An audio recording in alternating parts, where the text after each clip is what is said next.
y cuesta sobre todo mucho trabajo entender cómo algunos anteponen el interés partidario al interés de la mayoría social de este país, como son personas mayores, jóvenes, trabajadores y el conjunto. No hay justificación. Cada uno tendrá que responder de su voto, evidentemente, pero no hay justificación alguna para que se anteponga ese interés partidista al bienestar de nuestros mayores, de nuestros jóvenes, de los trabajadores y mucho menos intentando contraponer los intereses de las generaciones. No tiene absolutamente ningún sentido que en esta Cámara tengamos que discutir si tenemos que priorizar el bienestar de nuestros mayores o las oportunidades de nuestros jóvenes. Este Gobierno está demostrando que ambas cuestiones son compatibles, que vamos a seguir impulsándolas por mucho que algunos se dediquen a poner palo en la rueda. Y efectivamente, a veces este intenso trabajo de negociación implica que no podamos abordar alguna cuestión puntual porque es imposible en algunas ocasiones y en un tiempo determinado que todas las partes alcancen sus posiciones de máximo que tienen en una partida de negociación. Si todo el mundo se mantiene en esa situación, significa sencillamente que no es posible ese acuerdo. Y probablemente el debate de fiscalidad que hemos tenido en esta Cámara, sobre todo para aquellos que hayan podido observarlo en los detalles pequeños, es donde más se observa esta tensión en los diferentes planteamientos. Siempre digo que la fiscalidad tiene detrás el modelo de sociedad al que cada grupo aspira, el estado de bienestar que cada grupo proyecta y cómo queremos que la riqueza se redistribuya a través de la aportación de cada ciudadano o de cada empresa. Es decir, la fiscalidad implica cómo se hace efectivo una parte nuclear del contrato social que nos impide avanzar como sociedad. Por eso, señorías, no voy a reproducir aquí en qué consiste este gravamen temporal a empresas energéticas. Sus señorías lo conocen perfectamente, pero sí voy a recordar de forma breve cómo hemos llegado hasta aquí desde que el Gobierno propuso inicialmente esta figura. Nuestro objetivo, y quiero volver a reiterarlo, ha sido siempre que aquellas empresas energéticas que estaban teniendo un mayor rendimiento en la cuota de beneficio, sobre todo a raíz de la guerra de Ucrania, hicieran una mayor aportación de manera que pudiéramos fortalecer y mejorar los servicios públicos. Sería el lema, señorías, quienes más ganan, más tienen que contribuir al sostenimiento de la mayoría social. Efectivamente, tras la evaluación inicial del rendimiento de esta figura, vimos que era conveniente ajustarla para incentivar proyectos de inversión que nos permitan, como país, acelerar el ritmo de transformación de nuestras fuentes energéticas, de impulso a la descarbonización, apostando por el hidrógeno verde, por el biogás, por fuentes de energía alternativas renovables, mucho más compatibles con la sostenibilidad del planeta. Inversiones muy cuantiosas que, evidentemente, por su magnitud, también tienen que contribuir al crecimiento económico y a la generación de empleo en muchos territorios. Por tanto, señorías, la medida buscaba no solo la justicia social, sino también acompañar al sector energético en el proceso de inversión, de transformación que tiene que llevar a cabo para combatir la emergencia climática, haciendo al mismo tiempo que las empresas de nuestro país sean más competitivas, como lo están haciendo por el abaratamiento de la factura energética. Pensamos, sinceramente, que es una buena iniciativa que hace compatible,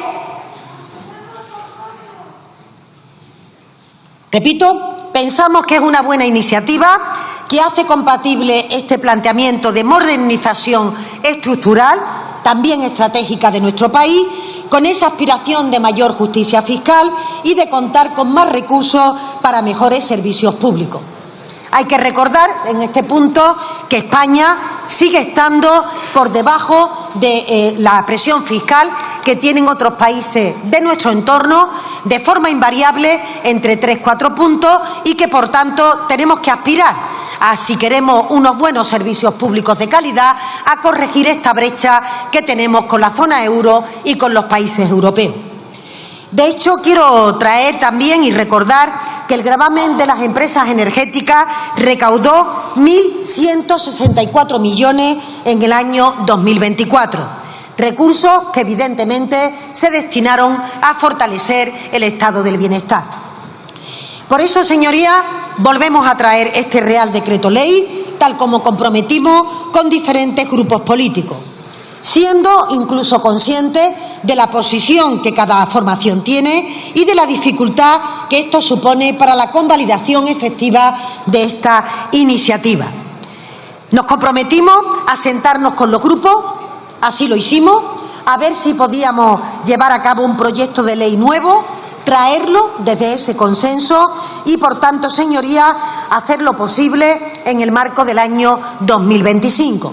De hecho, se hicieron varias convocatorias y tengo que decir que algunas formaciones políticas no estuvieron presentes dentro de esta reunión y, por tanto, no pudimos avanzar en la línea que efectivamente nos permitiera traer hoy aquí un decreto ley consensuado con la mayoría de esta Cámara. Desde el Gobierno, desde el Partido Socialista, quiero decirle que hemos hecho lo humanamente posible para intentar conciliar esas diferentes posiciones, lograr el mayor consenso y que esta medida pudiera abrirse camino. En cualquier caso, el resultado de la votación será el que la mayoría decida y lo aceptaremos desde la normalidad democrática. Pero me gustaría trasladar a los grupos que el debate sobre fiscalidad verde va a ser uno de los grandes caballos de batalla de las próximas décadas. Vemos cómo en todo el mundo se van abriendo paso cada vez más posiciones negacionistas de este cambio climático que tienen como prioridad reducir, eliminar, dar marcha atrás a cualquier medida que implique descarbonizar la economía. Se está intentando anular o retrasar los compromisos climáticos de los gobiernos. Lo vieron ustedes en las primeras decisiones que tomó el presidente Trump. También del consenso internacional, cuando los científicos siguen alertando de que el planeta se encuentra en una situación límite. Y el Gobierno de España lo tiene muy claro. Creo que la mayoría de los grupos progresistas presentes en esta Cámara también. La transición ecológica no es elegible, es imprescindible abordarla con urgencia. Por tanto, la pregunta que tenemos que hacernos es si queremos o no apostar por una fiscalidad verde más o menos ambiciosa. Si tenemos que hacer de manera inteligente que los sectores tan importantes como el energético contribuyan al bienestar colectivo, bien a través de una parte de los beneficios que generan, que consiguen, bien a través del empleo, de la riqueza que también producen, o a través de un modo de crecimiento económico que sea sostenible y compatible con el futuro. Desde luego, el Gobierno, más allá del resultado de la votación, seguirá defendiendo una política fiscal con una orientación claramente progresista, redistributiva, tal y como señala nuestra Constitución, pidiendo más esfuerzo a quien tenga mayor capacidad económica, ya sean grandes patrimonios, grandes empresas energéticas o entidades financieras. Probablemente cuando alguno de los representantes políticos y concretamente del Partido Popular vuelva a subir a esta tribuna, volveremos a escuchar este discurso trasnochado que la derecha lleva practicando desde hace muchos años en materia fiscal. Un discurso que consiste básicamente en reclamar bajar los impuestos siempre y en cualquier ocasión, con independencia de quién los abona y, por tanto, dando igual qué circunstancias nos permiten una mayor redistribución. La justicia fiscal consiste en que el que más tiene, más aporte a esa bolsa común para que esto se pueda traducir en una mejora de los servicios públicos que son el colchón de seguridad y de oportunidades del conjunto de los ciudadanos. Salvo que en donde haya una crisis o que gobierne el Partido Popular, donde directamente practican la mayor subida fiscal que hemos conocido en una democracia. Pero quiero recordar que nuestro país sigue 4 puntos por debajo respecto a la media europea en cuanto a ingresos en relación con el PIB y que además la propia Comisión Europea le pide al Gobierno de España aprobar una reforma fiscal que elimine esa desigualdad, que eleve la recaudación en nuestro país, porque no en vano estamos recibiendo 140.000 millones de ayudas directas del plan de recuperación y también de préstamos, con el esfuerzo que hacen también otros países y que parece obvio que se le pida a aquellos que recibimos estos recursos que al menos igualen esa capacidad fiscal. Lo que no puede hacer un país, tampoco una comunidad autónoma, como hacen las que gobierna el Partido Popular, es bajar los impuestos a los ricos, debilitar las arcas públicas y luego, a continuación, pedir al Estado que dé más recursos para la provisión de los servicios o pedirle a las comunidades autónomas que no bajan los impuestos a los ricos una mayor solidaridad para financiar los servicios públicos que se ven repercutidos por esa bajada del impuesto de patrimonio o del impuesto de sucesiones o de donaciones.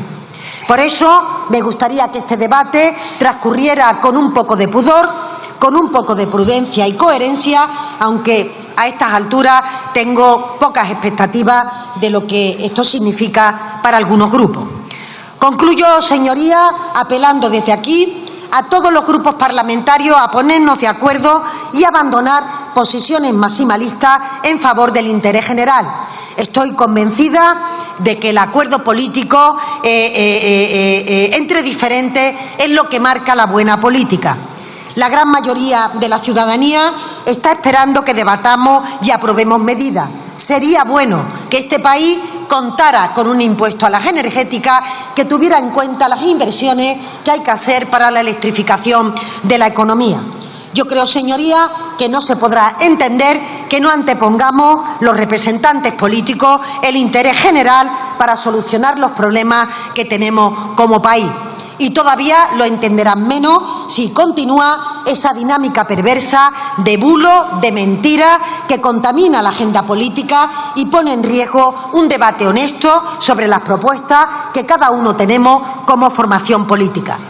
Por ello, debatamos sobre las discrepancias, pero sobre todo trabajemos para articular consenso. En este objetivo encontrarán siempre a este Gobierno trabajando. Muchas gracias. Muchas gracias.